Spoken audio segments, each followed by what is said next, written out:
Start. Hello guys, so again welcome back to my channel. My name is Kaushiki Mishra and in this video I am going to tell you about maths strategy for last 4 days. Okay, तो सबसे पहली बात तो I am genuinely sorry for being inactive on my channel for past 1 week.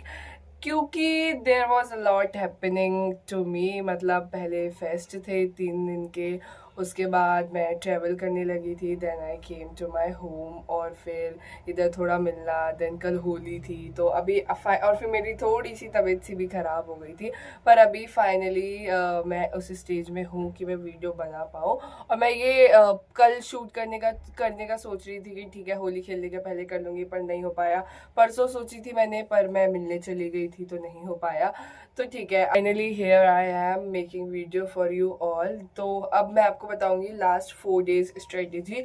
अभी I am considering कि इतने दिनों में आपने कुछ तो किया ही होगा, या तो आप PYQ सॉल्व कर रहे होगे, या तो आप मैराथॉन्स कर रहे होगे, या तो आप NCERT कुछ तो भी कर रहे होगे। अभी मैं बताती हूँ कि आपको ये जो लास्ट 4 आपकी क्रूशियल डेज बचे हैं मैथ्स के लिए, उसके लिए क्या करना चाहिए। Okay, so first of all ये क्वेश्चन मैं आपका पहले क्लियर कर देती हूँ कि आपको मैराथन करना है या नहीं करना, या करना चाहिए या नहीं करना चाहिए, या किस स्टेज में आप हो तो आपको करना चाहिए या नहीं करना चाहिए। तो सबसे पहली बात, अगर आपकी NCERT हो गई है तो अच्छी बात है, बहुत बढ़िया बात है। पर अगर आपकी NCERT नहीं हुई है तो अब वो टाइम नहीं है कि आप NCERT सॉल्व करोगे। अभी आप मैराथन देख सकते हो, क्योंकि जो मैराथन्स होती हैं उसमें वो NCERT के क्वेश्चंस, प्रीवियस ईयर क्वेश्चंस और जो भी इंपॉर्टेंट क्वेश्चंस होते हैं वो आपको वो सारे कराते हैं। तो हाँ, मैराथन बहुत बेनिफिशियल हो सकती है आपके लिए, पर वो करने का एक सही तरीका होना चाहिए। अगर आप सिर्फ मैराथन देख रहे हो और सोच रहे हो कि आपको सारे क्वेश्चंस और सारी चीजें बन जाएगी, तो नहीं, वो नहीं होने वाला। आपको मैराथन खुद से सॉल्व करना है, मतलब मैराथन की वीडियो आपने लगा ली है, फिर आप क्वेश्चन देख के आप खुद से सॉल्व करो। तो ये जो लास्ट 4 डेज है उसमें आई विल रिकमेंड कि आप मैराथन कर लो, क्योंकि आपको अगर आप मैराथन करोगे तो आपको क्वेश्चंस के लिए ज्यादा इधर उधर भागने की जरूरत नहीं पड़ेगी। अदरवाइज आप ये देखोगे कि अच्छा NCERT का ये क्वेश्चन कर लूँ, अच्छा PYQ का ये क्वेश्चन कर लूँ, तो आपको ऐसे बार बार, या तो कोई बुक होगी आपके पास रेफरेंस की तो आप उसका करने का सोचोगे, तो ये वाली सारी चीजें आपके साथ ना हो। इसलिए आई विल रिकमेंड कि आप मैराथन देख लो, क्योंकि मैराथन देखने से आपको सारे क्वेश्चंस एक जगह पे मिल जाएंगे। मैराथन्स के अलावा एक चीज जो आई विल रिकमेंड कि आप सैम्पल क्वेश्चन पेपर, अगर आप पूरा सॉल्व नहीं कर रहे हो तो आप सैम्पल क्वेश्चन पेपर से आप केस स्टडी जो क्वेश्चंस होते हैं उनकी प्रैक्टिस करो। ये मैंने भी की थी, क्योंकि मैंने मैथ्स के सैम्पल क्वेश्चन पेपर पहले थोड़ा जनवरी एंड से लगाना स्टार्ट कर दिया था, तो एक थोड़ा सा बेनिफिट मेरा उसका भी था। पर अगर अभी आपने नहीं किया हो सैम्पल पेपर और अभी आपके पास टाइम नहीं है, आपका और सिलेबस बचा है, तो अभी आप ऐसा कर सकते हो कि आप सैम्पल क्वेश्चन पेपर से जो केस स्टडी है आप उनको सॉल्व करो। क्योंकि इसका बेनिफिट क्या होंगे, एक तो आपको आइडिया लग जाता है कि केस स्टडी में कैसे कैसे क्वेश्चंस वो दे सकते हैं या कैसे कैसे क्वेश्चंस आ सकते हैं। दूसरी चीज, आपको मतलब उसमें 3 पार्ट होते हैं ना, और जो लास्ट वाला होता है उसमें ऑप्शन दिए रहते हैं, तो आपको उसका भी आइडिया लग जाएगा।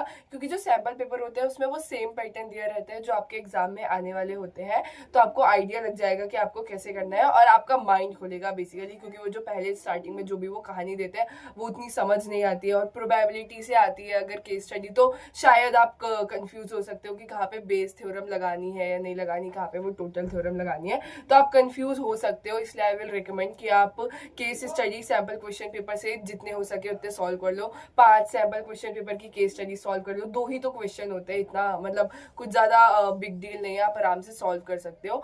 ऑल्सो दूसरी चीज जो मैं आपको रिकमेंड करना चाहूंगी कि आप सैम्पल क्वेश्चन पेपर से टाइमर लगा के MCQ सॉल्व करो। अब टाइमर लगा के सॉल्व करना इन द सेंस में ये नहीं बोलूँ कि आप 20 मिनट का टाइमर लगाओ और आप वो 20 मिनट में पूरे MCQ सॉल्व करो, नहीं, ऐसा नहीं करना है। आप सॉल्व करो और देखो कि आप वो कितने टाइम में या कितने मिनट में आप वो सॉल्व कर पा रहे हो। आप एक बार करोगे, दूसरा सैम्पल पेपर के MCQ करोगे तो आपका टाइम थोड़ा कम होते जाएगा, बट स्टिल आपको एक रफली आइडिया लग जाएगा। जैसे अगर आपको 25 मिनट लग रहे हैं या 30 मिनट लग रहे हैं तो आपको एक रफली आइडिया लग जाएगा कि ठीक है आपको एग्जाम में भी इतना टाइम देना है एमसीक्यू सॉल्व करने के लिए।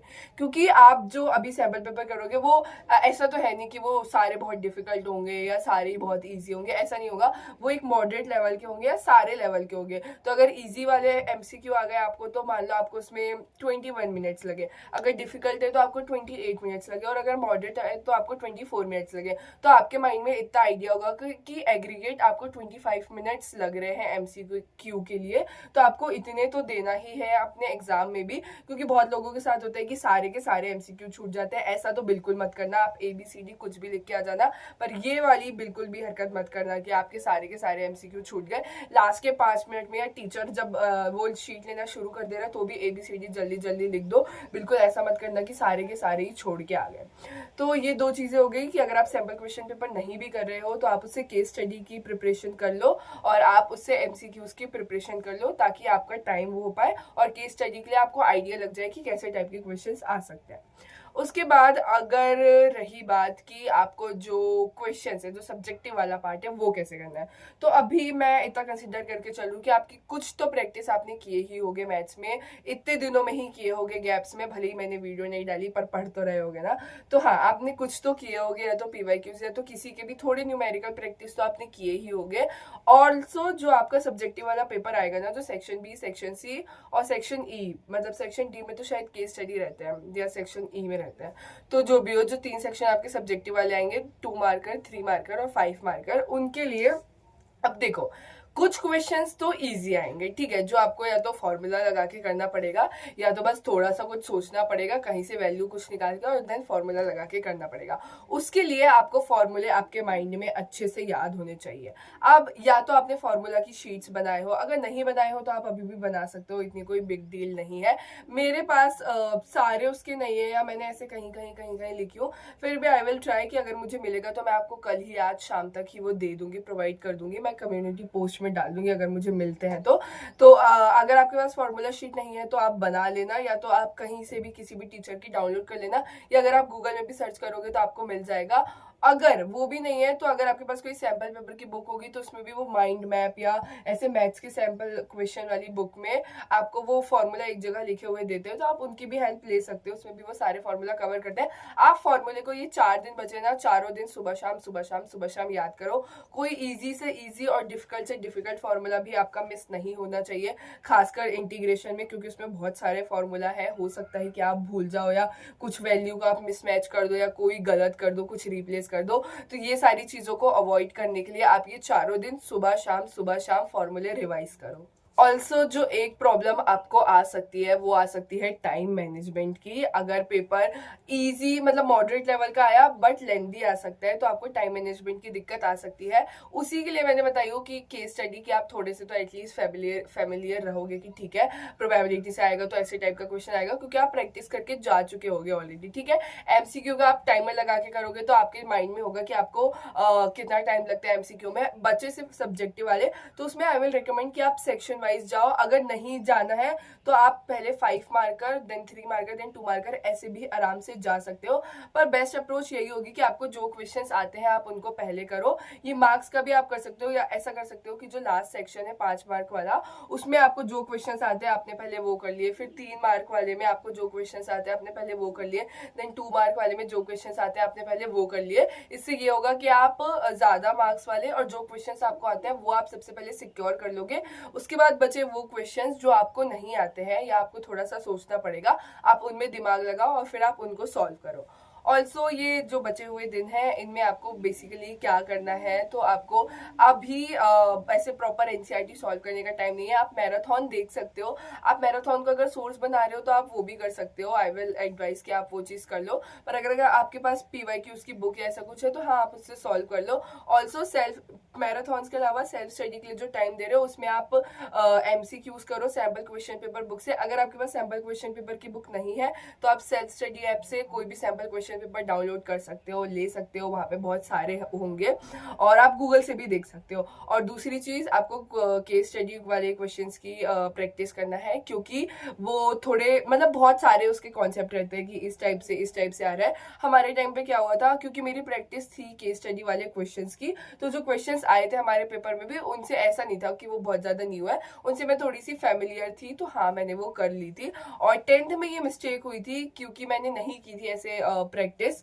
केस स्टडी वाले क्वेश्चंस की। तो जो क्वेश्चन आया था केस स्टडी में, मैं उससे बहुत ज़्यादा ऐसे फेमिलियर नहीं थी, तो मुझे उसमें सोचने में बहुत मतलब थोड़ा ज़्यादा टाइम लग गया था, तो मेरा हाँ थोड़ा टाइम वहाँ चला गया था। पर आप प्रैक्टिस कर लोगे तो आप थोड़े से फेमिलियर रहोगे।